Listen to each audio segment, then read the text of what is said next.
Welcome back. Thank you so much for joining us for another session of The Sacred Wound as a Portal to Your Awakening, where you will learn from incredible teachers, spiritual mentors, astrologers, mystics, mediums, shamans, healers, psychologists, and authors, all with a world of knowledge, gifts, and talents ready to share with you to help you on your spiritual and healing journey. My name is Charlie Giles, and I am honoured to be your host for this very powerful wisdom sharing event. Before we begin today's session, I would like to do an acknowledgement to country. I would like to acknowledge the traditional custodians of the lands that we are all meeting on today and thank them for their continued custodianship of the many lands, seas and waters that we all have between us. I would also like to acknowledge our elders, past, present and emerging, and thank them for their guidance and wisdom that they continuously provide for us. Thank you. Today's session, we are talking to a very special lady, Brittany Laidlaw. Let me tell you a little bit about Brittany. She is a visionary wild woman with a unique talent for midwifing the dormant potential within women through deep nature connection. She has dedicated her life to helping people around the world transform their lives and local ecologies by reconnecting to the natural world and the wild parts of themselves. She's a somatic ecologist, rewilding mentor, and accredited way upper practitioner with over 11 years of experience leading programs across 8 countries. She also has extensive experience in the tertiary education sector, having led radically innovative postgraduate courses in social entrepreneurship and holistic design for some of Australia's top universities. Britt holds a Master's of Environment in Somatic Ecology, a Bachelor's degree in Sustainable Enterprise, and various certificates in rewilding, permaculture design, village building, and women's mysteries. She is now completing a pioneering PhD in ecosomatics and has received numerous awards for her unique leadership in socio-ecological regeneration, including the inaugural Westpac Future Leaders Award and Prime Minister's Endeavour Award. Britt is also the co-founder of Wild Song, a nature mentoring program for children and families, and co-founder of Nature Culture, which offers immersive programs in nature that aim to bridge nature and culture, including the Wild Women Immersion.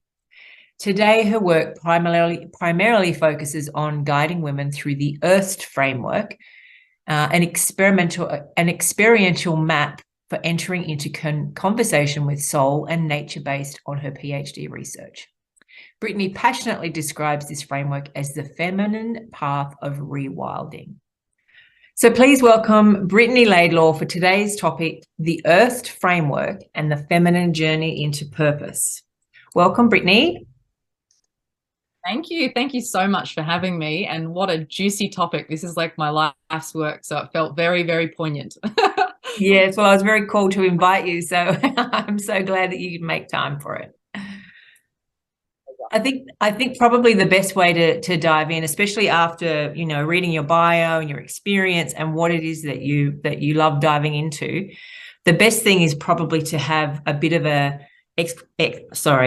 explanation around the ecosomatics and how that all kind of fits in with the topic.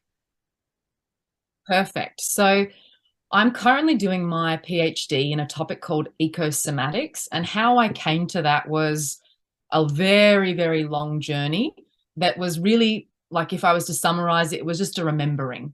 And ecosomatics is a fancy term for something we all know and is part of our human nature. But the track to get there, to make it simplified for people, I used to be a dancer when I was younger, a very long time ago. And so being in my body was like heaven to me. And especially when there was so much chaos in my childhood, it was like my sacred place that when everything was going chaotic outside, I could always come home to here.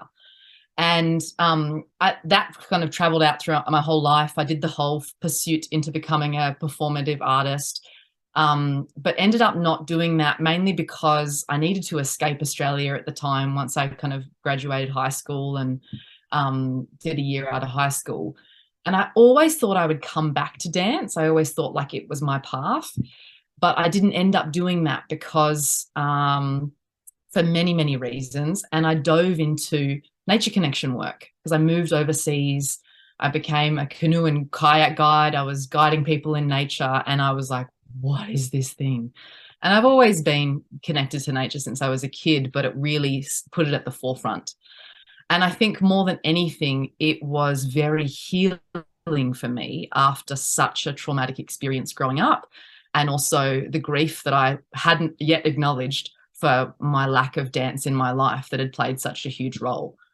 So a very fast forward version of that is I pursued that nature connection career for a long time. I came and did various studies at university, and then had my first layer, let's call it, of the dark night of the soul, that moment of the breakdown, breakthrough, and all of the stuff that I hadn't wanted to feel for a long time. I'd reached the threshold of what I was able to heal, like on my own, or through my just kind of surface level nature connection work, and I was invited to go deep. And so I came back to dance. Dance came back into my life. And what came really apparent for me was the merging of these two fields of the embodiment work and deep nature connection work. And as I pursued that in my own practice and life, I realized that these two things have always been interwoven. And I came to the field of ecosomatics, which is a very, well, when I first started, probably at an academic level, maybe 5 or 6 years ago, it was really not a common term in the field at all. There might have been a handful of people in the world looking at this.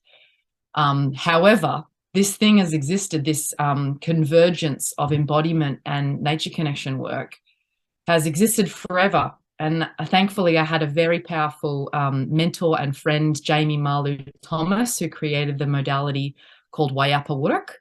He's a Gunai man, and through my work with him, I understood that dance and our relationship to the land has always been linked. And, you know, depending on where your ancestors are, even if you have no idea where they come from, all of us have a lineage of using dance or embodiment or, you know, body-based ways of connecting to the land, which help us understand that we are connected, that we're one big family. And where I do that work now is that kind of understanding of our interrelationship with all of life, and the way that we know that through our bodies, is not only healing for us, because I think the big core wound that most humans carry, like if we're going to talk about the sacred wound that the entire population of the world carry, is the one of separation. And that separation is what drives so much of the dis-ease, destruction, challenges that we see in our own lives. But also that separation has been deeply damaging to the earth, not because we're being nasty to the earth, but part of our ecological role as just as every other being in, like, just as the trees, the bees, the worms have a role to play in this ecology, so do we as humans. And that role includes dance. That role includes connection. That breathes life into country or into land, whatever language you want to use. And so, you know, that was another big lesson that Jamie taught me. Country needs us to dance it to keep it healthy. And so the way I see how this relates to this topic is because that wound of separation is the big sacred wound that we're all really trying to heal. And we have to be willing to go to the depths of what it's felt like to really be separated. Like, feel the pain of that, because that's in our bodies. So, you know, the earth framework, which I'll talk about with you soon, no doubt, is the map that I've developed for how we do this. A big part of that isn't just like, okay, cool, we've found out that we've been separated, now we join and it's all good. It's like, I wish it was that easy. Right. I wish it was that easy. But it's like, no, actually, we have to feel and experience the pain and the grief and the sadness and the rage of what it's really been like for us, what it's really been like with that separation running the show.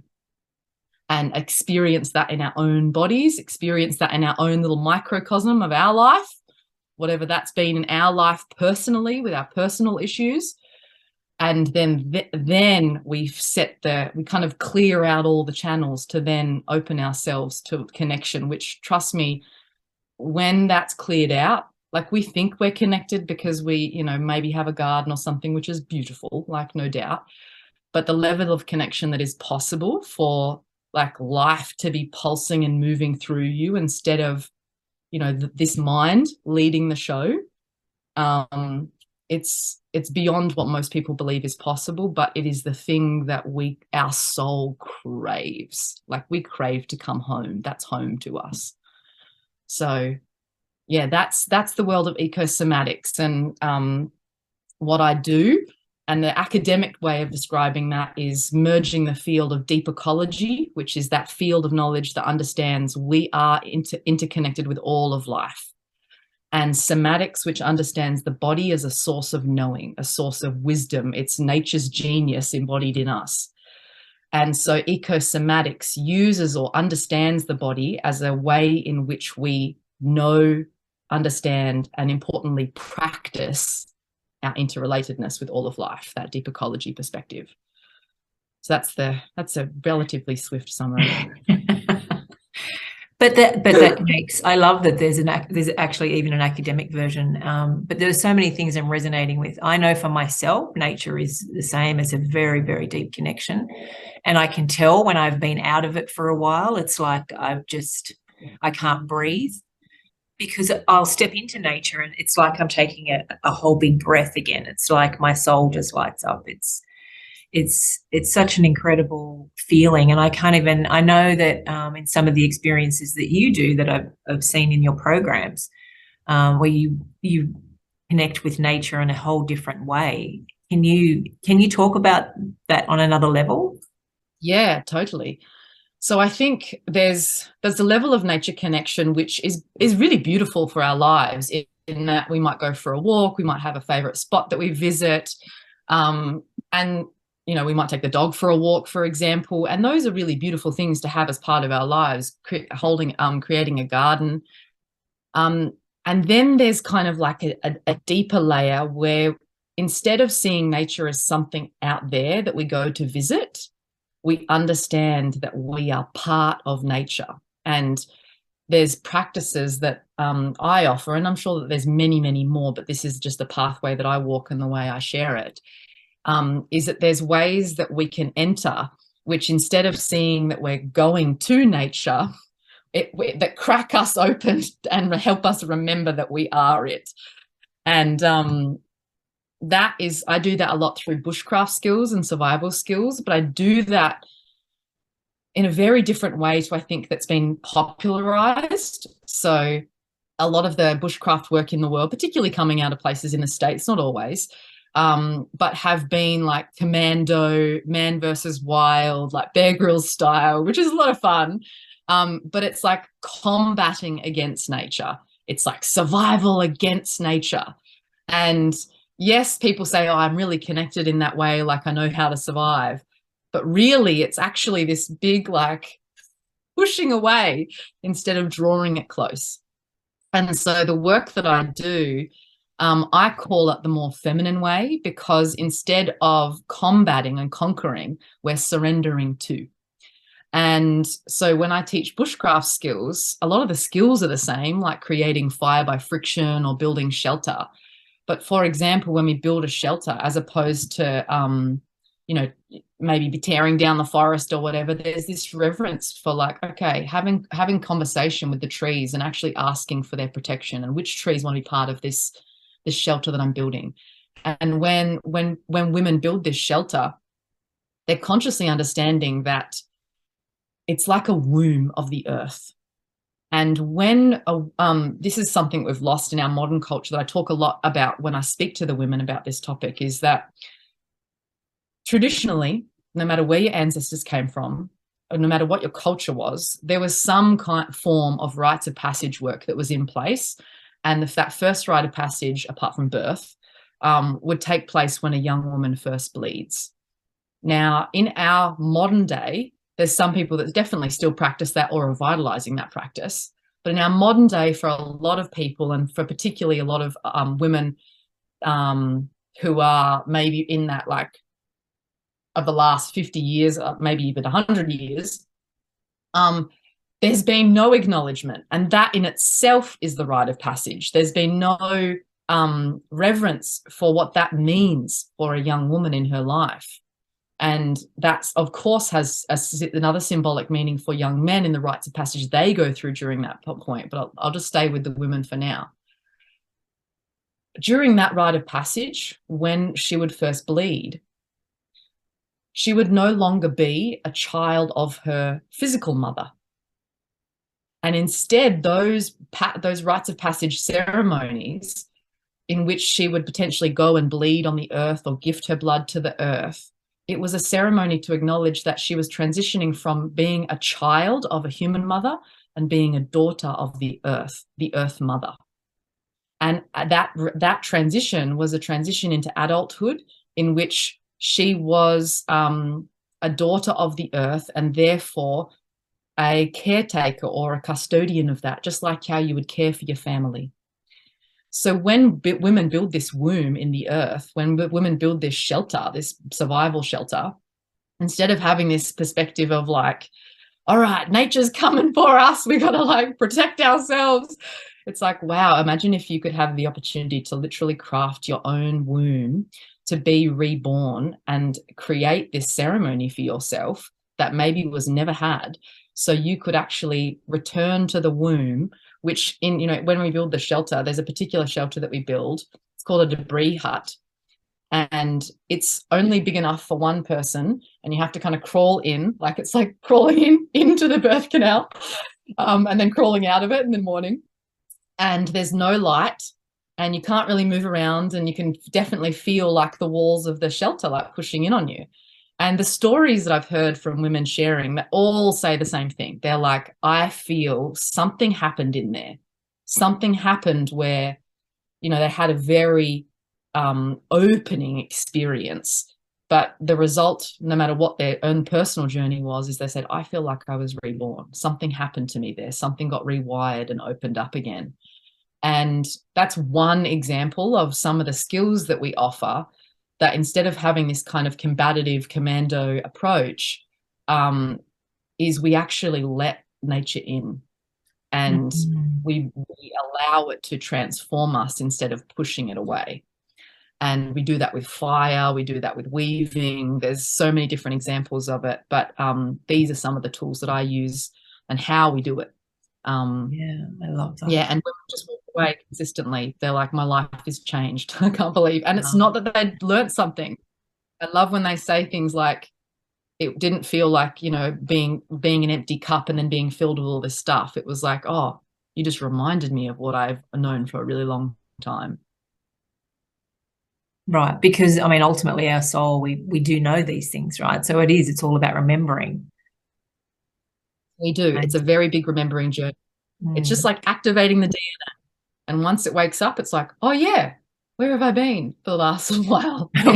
like the fog clears. Right. The fog clears. That's why I love the dancing part of it, why it was such a big theme for me, because the physical dancing aspect, and Jamie taught me this a lot as well, it's like waking up the DNA. It's like waking up the epigenetic memories that are encoded within our bodies, and particularly along our spine. Like, it's a lot of these spinal movements that we can do, like not only waking up our human memories, but also our memories of, when we were our ancestors that were actually, maybe non-human forms as well. So yeah, there's so much memory lying here in our bodies, and it makes a lot of sense why so much of the modern culture has been like, you don't have a body, you're just a mind. And there's this other thing that just carries you around, because there's like, once you turn this on, it's very hard to control us, because once we actually know who we are, once we remember all of this. So the ancient myths, what do they tell us about the feminine journey into purpose? Perfect. So a big part of, like I said, with that whole idea that our power and it's not a power over, but our, let's even call it sovereignty, our knowing, our wisdom lies in the body. And our modern culture will tell us that we have to stay in the mind, we have to stay in control, we have to hold it all together. But we know that it's there. We know it's in us, in our bodies. But it's all well and good with saying, okay, let's get in our bodies. And again, think, oh yeah, I'll just connect with my body and it'll all be good. And what I have learned, particularly from a lot of the ancient myths, the journey of returning home to self, returning home to our embodied self, is one in which we have to go down to the depths of our upsets and hurt, our shadows, our fears, our wounds, that dark night of ourselves. And over, how I came to understand my own journey, how I came to make sense of what I was experiencing when there wasn't like global conferences like this that actually offered people's experiences and insights. I felt so lost when I started that journey of like re-embodying myself, and it didn't feel good. I can tell you right now, it did not feel good. Like it felt good for the little beginning of it. And then I was like, this is awful. Now I'm feeling all the things that I haven't been feeling forever. And it could feel like you take 5 steps back, or, you know, everyone's getting it right and you feel like you're a total mess, or, you know, you just want to give up. And myths for me, because I haven't had a direct relationship with, you know, my ancestral lineage, and therefore there aren't kind of living elders that I can go to. There's elderly people, but not in the same context of like elders who hold the stories and offer guidance during times like this. Myths became my elders. Myths became my guides. And myths from my culture, which is I have a lot of like Celtic ancestral culture, very Nordic as well. And so I started listening to a lot of the myths and stories from my culture, and it was like medicine.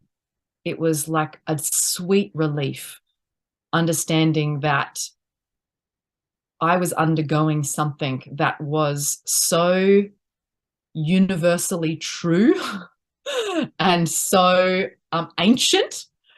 It's like almost like universal law, because the same pattern consistently showed up in these myths.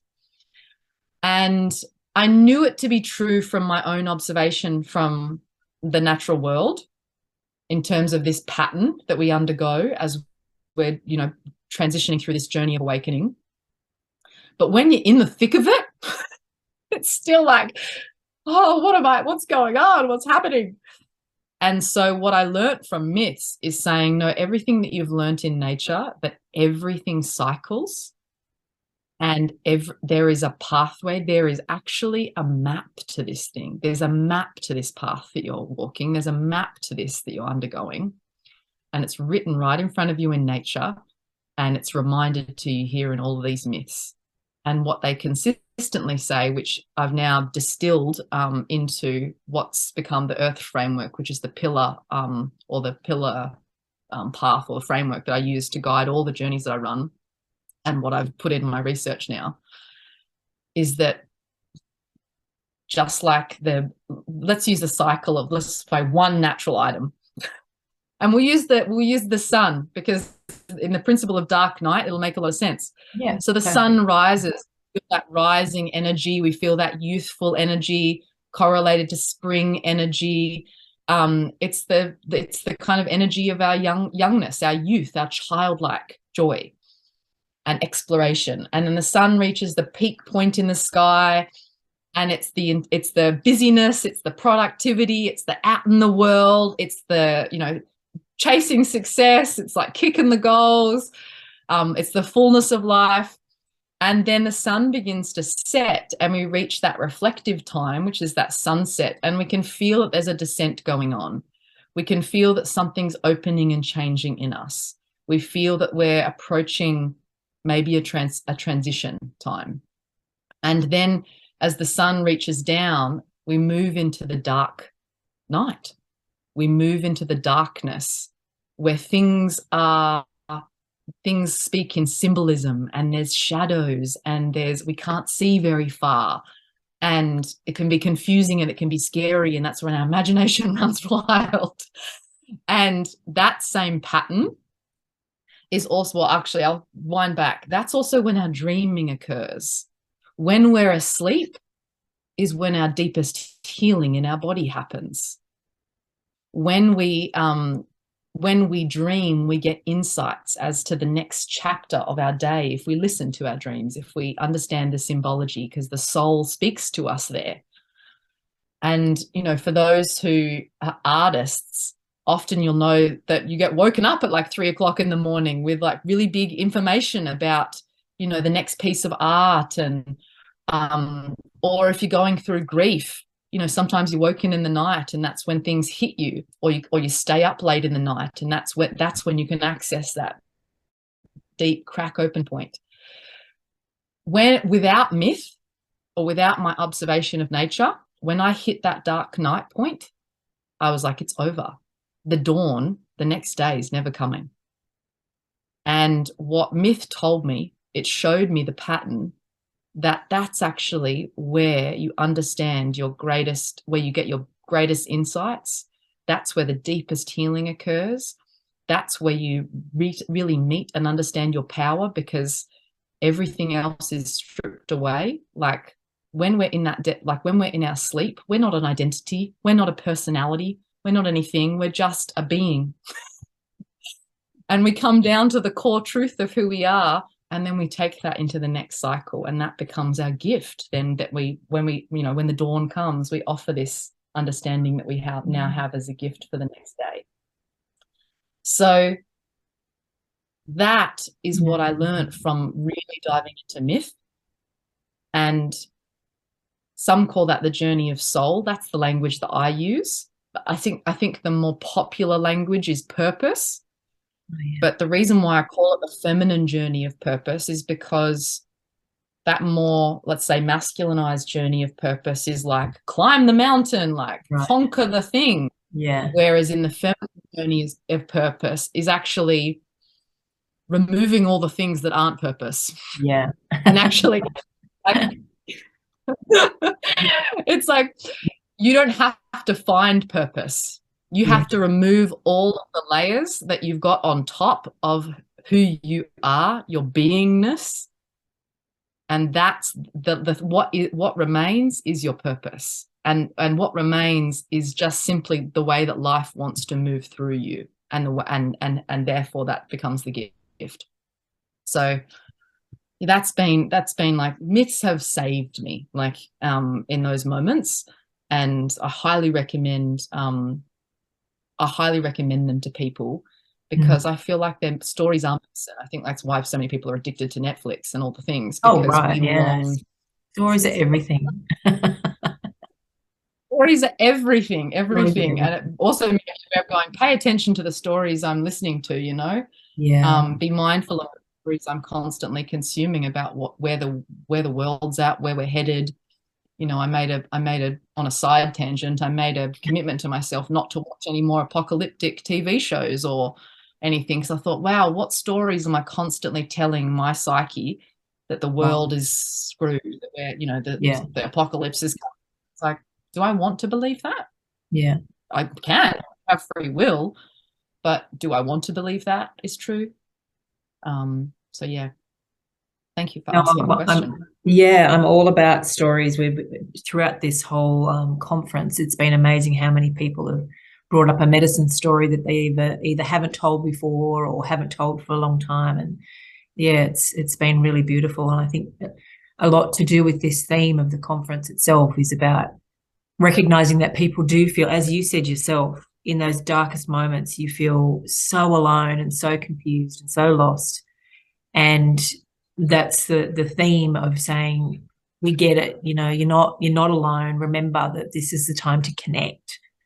So yeah, it has been quite a strong theme, which is lovely. So do love a story. You've mentioned it a couple of times now, the Earth framework. I would love to hear a little bit more on how that connects to all of this.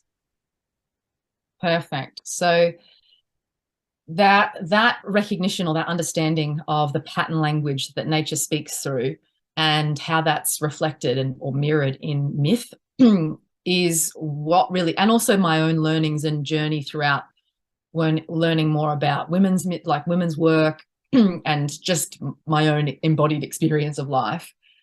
This framework came as a map for how we actually come back into embodied relationship with our deepest self, and how we come into relationship with our purpose or our soul.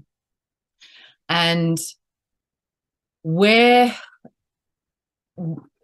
I did to really come to that was I looked at the consistency of certain patterns. So I looked at this, sun cycle, moon cycle, menstrual cycle, plant cycle, seasonal cycle, life cycle, these consistent cycles that are like a code that is speaking to us. And it's right in front of us, but it's just we haven't been listening. And that's why when I tell this framework to people, they're like, oh my God, of course.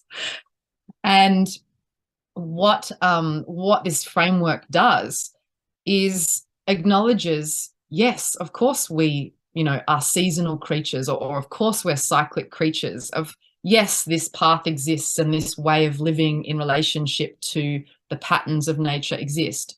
However, we're not there and we haven't been there. So how do we get back? Because often when I teach, like I do a big mapping out of when I teach this framework, in the work that I do with women, although I love to be able to distill this with men as well, because I feel like there's so many layers there that would cross over, is when I map out this thing, they go, oh my God. And people hit a lot of grief of going, oh my God, of course, this is the code of life. And they hit the wall of grief of going, oh, I can't believe what we've lost. I can't believe that we don't know this. And so I found in my own journey, I hit that same wall of grief when I began to see these things.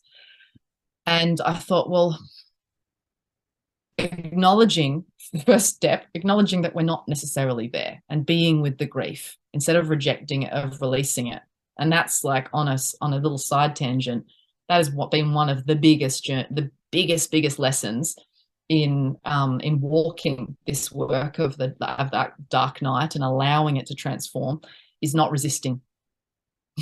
There's this amazing thing, and homeopathics knows this, called duplication. And instead, so when there's pain or grief or suffering there that is emerging, pretending like it's not there and carrying on will only make it persist. I hate to say it, but it's true. It is true. The only way that it can be remediated is through duplication, and that is through feeling it, through fully feeling it, through actually almost recreating maybe what you hadn't been feeling for a long time.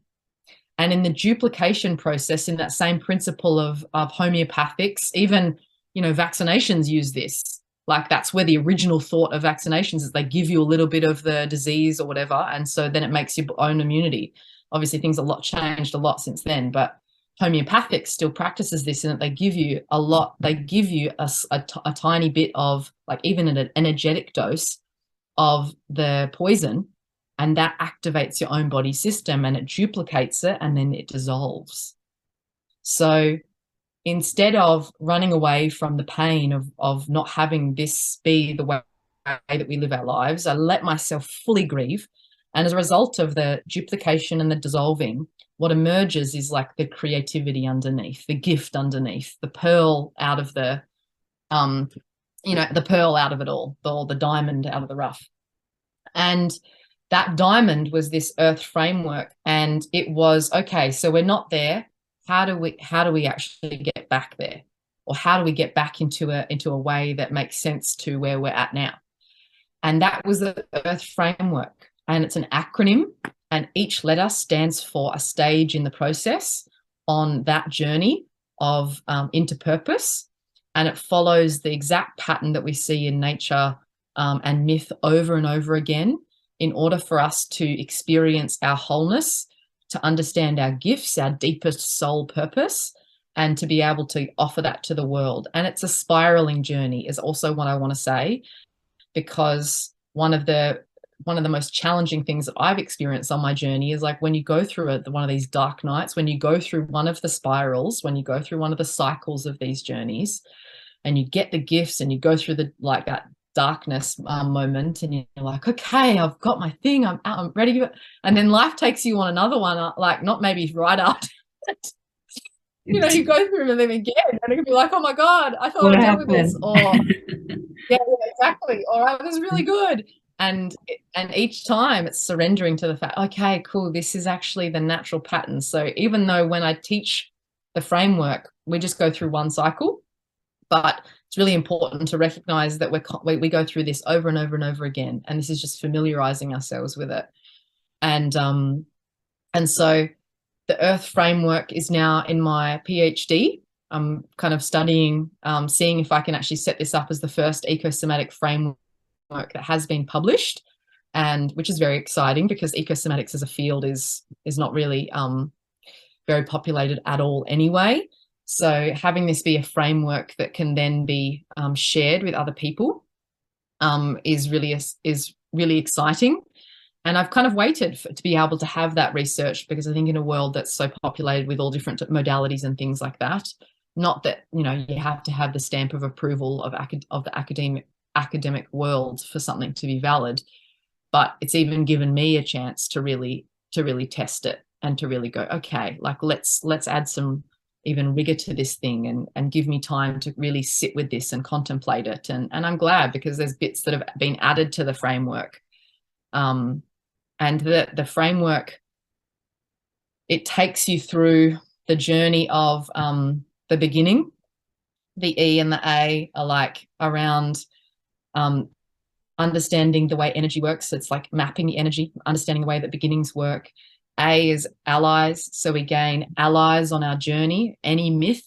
And particularly it represents a very teenage, youthful, adolescent time in our life. Allies are essential, or mentors, guides are essential. This is the point in a myth when a guide comes in. If you've like watched Mulan, for example, like Mushu, or for the masculine version would be like, this is when Gandalf comes in. Like we have to have allies that guide us on the journey. And we move through to R, which is all about remembering, and it's not remembering with the mind, it's member as in our body. It's actually remembering ourselves. And then we, as I said, when we begin to remember ourselves and reconnect with our bodies, we begin to feel all the things that we haven't felt, like maybe feel good at the beginning because it's like, oh yeah, I have a body again. And then we hit the, oh God, I don't want to feel that. And the T and H stand for transmute and harvest. So we actually, rather than running away from the emotions or the pain or the sensations, we lean into them and we transmute them and learn how to do that. And then we harvest the gifts, the medicine they have for us. And then we reach a place called emergence, which is E, which is once you've cleared out all of the gunk that's been blocking your channels of communication, or you being a channel for Earth to move through. Emergence, which is actually a scientific term originally, is what happens when it's the difference between when you see a single ant versus a colony of ants. And when you witness a colony of ants, there's something that arises that is beyond every single ant, and it's a collective consciousness. And every single ant, whilst they have their own purpose and own role, they connect into this collective consciousness where they are all fulfilling their role in order to support each other and build something beautiful, build a beautiful home that they all take care of. So that emergence, the scientific term emergence, is what they call that collective consciousness. Like when those ants come together, this level of consciousness emerges. So that final E stands for emergence, and then D is death and digest, getting us familiar with the death process and the digestion process, which is all about integration. And that is essential because when it prepares us for then the next cycle around. So that's the Earth framework. Oh, And yeah, we go deep to that when I do my immersions. yeah, I can imagine. That sounds amazing. I love it already. Well, some of the things that have come up from other conversations I've had too is that it's very difficult. The process itself is actually very difficult to put language to. And sometimes without being able to put language to it, that makes it so more confusing, right? Because you're not kind of measuring anything. You don't know whether you're getting anywhere or if you're getting anything out. Like, so from what you've just done, that's being able to language and have, have those cycles kind of laid out for you. That's amazing. And obviously learning all those and being able to actually feel it, as you say, would really help, I can imagine. Oh, absolutely. Like when we, for example, so many of the women that come, they're not like bushy type of women that come to these immersions. They're very, like a lot of the women are coming from the heart of the city. Sometimes it's the first time they've ever like spent more than a day or maybe half a day without shoes on. Like we're walking around in nature without shoes. And some of them, it's the first time ever camping. So it's not like, these are often really skilled. There's just something is spoken to them. And so the idea, when I talk about the idea of sleeping alone in a earth-built shelter, like on a night, solo, like that is not a depressing thing to majority of them. They're like, I'm terrified. I'm terrified. Yeah. But after going through the whole journey and gaining those allies, which is like a big part of the allies work, there's many different layers to it, but a big part of it is actually understanding the nervous system and the way that it works, and how we can actually gain mastery with our own nervous system, not over to the point of controlling ourselves, but actually understand the language of the body in that way. And so when we go through that whole process to the point where we do that solo journey, the women are excited and they have all of the tools to be able to support themselves and feel completely safe out there.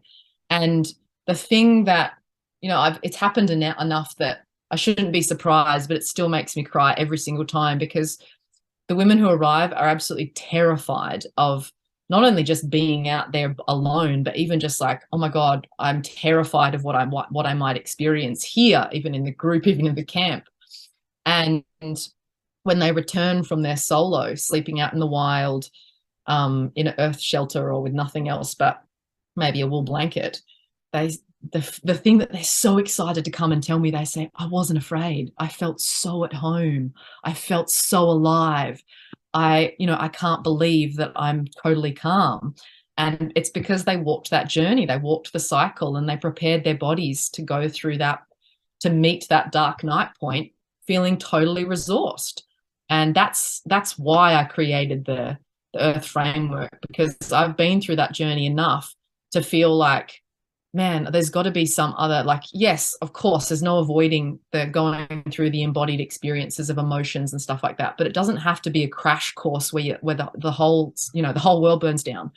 And can it be a journey of grace? And can there be an allowing of that if we understand what we're going through? And that was where it came of. And I've run it enough now through with the women that I realize you can.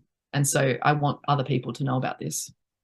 Well, absolutely. And that's one of the main reasons why I invited you to this conference as well. So I knew that you were doing amazing things. So this is actually a perfect place now that you've kind of gone through all of that conversation, which I have lots more to ask, but we don't have as much time as I would like. I know that you have a free gift for everyone who's listening. So perhaps you could talk us through that a little bit. And also, Yep. what the programs that you offer as well. Perfect. So one of the sections that I teach, so I run a immersion. It's a 10-day immersion for women called Wild Woman, the immersion. And it takes women through an embodied journey of this work. So one of the sessions at the very beginning, so I kind of give people a map of where we're going. I run a kind of masterclass, so to speak, except it's very camp style. We've got the campfire going in the bush, of the Earth framework. And so I gift this map to the women. And over, I've heard from the women, they're like, man, you have to film this, or you have to do something and like capture this and offer it to other people. Because whilst many people won't be able to actually come and experience the immersion, you know, some might not be financially resourced to come, or some might be on the other side of the planet. I decided, okay, well, if this is consistent feedback, and yes, now I feel at a place where I totally back this framework because of the way that I've spent time with it, doing my research and having this embodied application of it through the immersions I run, I decided to run an online masterclass that takes people through this. And it's a different journey, obviously, because it's online, but it still has the big, deep medicine. And I'm offering it as an online masterclass, and I normally charge 97 Australian dollars for it, but I want to offer it to the audience here for free. So you can get a taste of this framework, you can understand it, and you can, you know, explore and employ it in your own life. And this is particularly if you're going through one of these dark nights, maybe this is a map that you can use to help guide you through it. So that's what I wanted to offer to you as a free gift, is the recording of that masterclass. And then in terms of the work, if you want to go further, if you are based in Australia, then I do offer those immersive programs where you can have an embodied journey of the framework, and also woven in with a lot of the embodiment exercises that I do with that Wayapa practice I was talking about, with the bushcraft skills, with a lot of stories, a lot of these stories that have been really powerful for my life, those ancient myths of the wild feminine. We sit around the fire and tell bedtime stories, not the way that we go to sleep. So if that speaks to you, I often run those once or twice a year, normally in the Northern Rivers region of Australia, so Bundjalung country. And the next one, if you're, depending on when you're listening to this, is going to be in the springtime. And then I offer also online programs. So currently building out an app. So for those who are in different places of the world, I run my work through a broader kind of umbrella of a business called Nature Culture. That's really all about bringing nature culture back to merging, which is real anyway, but it's just a remembering of that. And under that umbrella, my partner offers this kind of work for men, and I'd offer this for women. So we'd have in-person programs, including the immersion and sometimes little workshops and things like that. But in order to reach a wider network, a wider community of people, we're about to launch an app called the Nature Culture app. And that kind of helps us overcome the challenge of people wanting to do this work, but obviously not wanting to sit at a computer and listen to it on a screen and then go out in nature. So this app can actually be with you, obviously, on your phone. You know, maybe it's not the most ideal circumstance in the world, but it does offer a way to experience this work and still, you know, be out in nature. So there's downloadable content which you can listen to, like guided meditations and journeys. You can do, there's courses on there, and it won't just be us as well. There's all different people that are going to be offering content on there as well, including a really beautiful friend of ours, Adam, who's a Palawa man, doing stories and cultural awareness training on there. There's a friend of mine who's going to be doing some Nature Therapy 101 stuff on there. So it's going to be, it's really a network, is what we're trying to, a network of people who are connected by nature and purpose. And my kind of channel of that work is the women and the feminine journey into purpose and soul. All this juicy dark night work. Oh, I love it. I love it. I love it all. I love that you're also trying to, you know, do your best to reach everyone, as much as obviously there's still challenges. There's something in there for everyone as a step, as a help. It's fantastic. Yeah, very, very exciting. So what's a website that people can find you on? Just I like people verbalizing it. Yeah, so the best way to find us at the moment, so we've definitely got natureculture.co coming up as a website, but for now it'll be our Instagram. So Instagram is at natureculture, all one word, .co, or on Facebook is Nature Culture. Or you can follow me personally. So I still run my personal Instagram, and that's often where I post a lot about the women's work that I do, and that is at Brittany Jane Laidlaw. And my work will also be nestled into the Nature Culture website when it's up and running. But that's the best ways to find me. Excellent. And for now, we will have that all written down for everyone as well. But I just, you never know where the recording goes, so it's good to have that verbalized. And it's been a fantastic conversation. I just love everything that you're doing, and you're making me very jealous not being back in Australia right now, signing up for the next one. So just in closing, I guess, those last little snippet points that sometimes people grab hold of, is there anything, what would you say to someone listening, being in that space and resonating with what you're saying? What might be a few final words, I guess, to wrap up? I would say, and I can speak to this because even in the last week, this was before we had this conversation, this was the piece that had to land for me before we even had this conversation. So I'm just guessing, I'm just kind of trusting that it's going to be medicine for those who need to hear it right now. Beautiful. And that is, when reaching that dark point, the feeling is so intense that there can be a sense of like either feeling like you're dying or a wishing to die. And what I notice in our culture is that there's almost such a taboo to even talk about that. There's such a taboo to like say, oh, that you're not allowed to talk about death, or if you're having those thoughts, like, raise the alarm, this is terrible. And I'm not saying that isn't ways to make sure that people are safe, but when understood from this kind of spiritual perspective, the medicine is in allowing. And instead of leaning away from like, I don't want to feel this, I don't want to experience anything related to death, I've actually not necessarily like taking action. That's not what this is telling you. It's saying allow the feeling of it. Like, instead of pushing this experience away, can you just be with it? Can you just allow it?